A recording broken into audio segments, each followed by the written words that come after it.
NTV पर प्रसारित हो रहे कॉमेडी धारावाहिक हप्पू की उल्टन पलटन में नजर आए किरदार के रूप में रज्जो की एंट्री हुई है। इस धारावाहिक में रज्जो का किरदार निभाने वाली गीतांजलि मिश्रा ने भोपाल में मीडिया से चर्चा की। उन्होंने बताया कि यह धारावाहिक अनोखा है, साथ ही कहा कि हास्य धारावाहिक में भूमिका निभाना बड़ा ही चुनौतीपूर्ण होता है। हप्पू की उल्टन पलटन को देखा होगा, काफ़ी रोमांचक हंसी मजाक है और उसी की जो रज्जो को भूमिका निभा रही गीतांजलि मिश्रा वो आज मेरे साथ है। मैं उनसे बात करूंगा। आप रज्जो की भूमिका निभा रही हैं और एक कॉमेडी का दौर है और कॉमेडी सीरियल में कॉमेडी ना हो ऐसा कैसे होता है, थोड़ा आप दर्शकों को बताएंगे। कॉमेडी सीरियल में कॉमेडी ना हो ऐसा तो होना नहीं है, क्योंकि कॉमेडी सीरियल ही कॉमेडी है। हाँ, ये अलग बात है कि हमें कॉमेडी ना करते हुए दर्शकों को कॉमेडी है ये जताना थोड़ा सा कठिन होता है।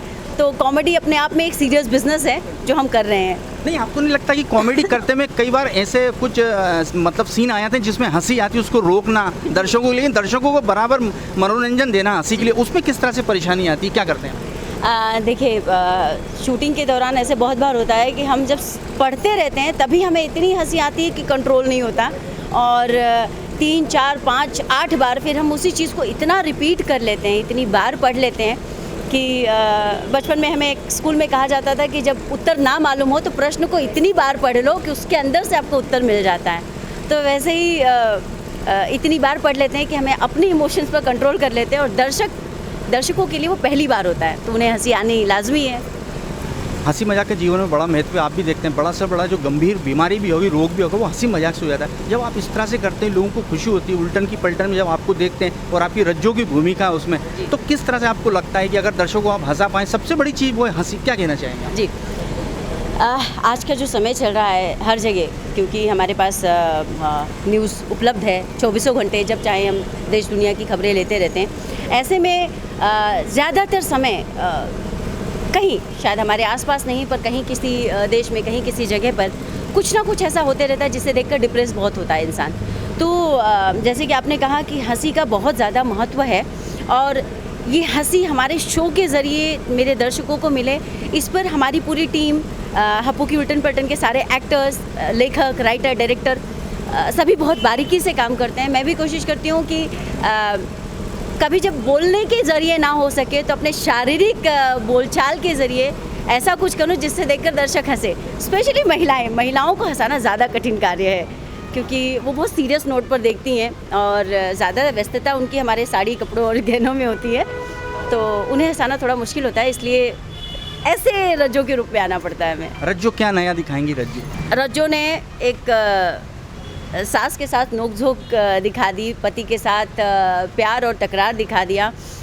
9 बच्चे हैं, 9 दिशाएं और दशाओं के हैं, ये सारे रूप तो दिखा दिए। अब ये जो रज्जो है आपकी गीतांजलि मिश्रा, जो नई रज्जो आई है, ये अपनी कुछ, हर व्यक्ति में कुछ विशेष चीज़ें होती हैं। हर अभिनेता एक दूसरे से अलग होता है, चाहे वो पंकज त्रिपाठी जी हों या फिर नवाजुद्दीन सिद्दीकी जी। दोनों अपने अपने लेवल पे इंटेंस एक्टर हैं, पर दोनों की परिभाषा अलग है, दोनों का प्रेजेंटेशन अलग है।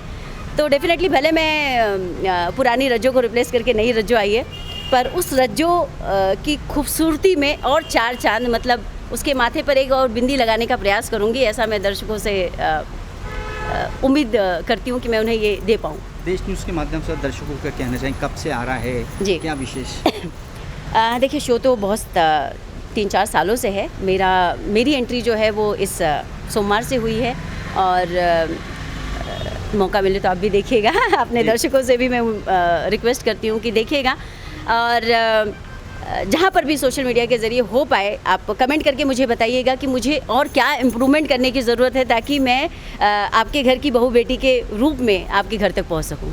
तो ये थी रज्जो की भूमिका निकालने, काफ़ी हंसी मजाक से भरपूर रहेगा और जल्दी आपको एनटीवी पे देखने को मिलेगा। तो दर्शकों, देखते रहिए रज्जो का नया रूप। वीडियो जर्नलिस्ट परवेज के साथ विनोद तिवारी, देश न्यूज़, भोपाल।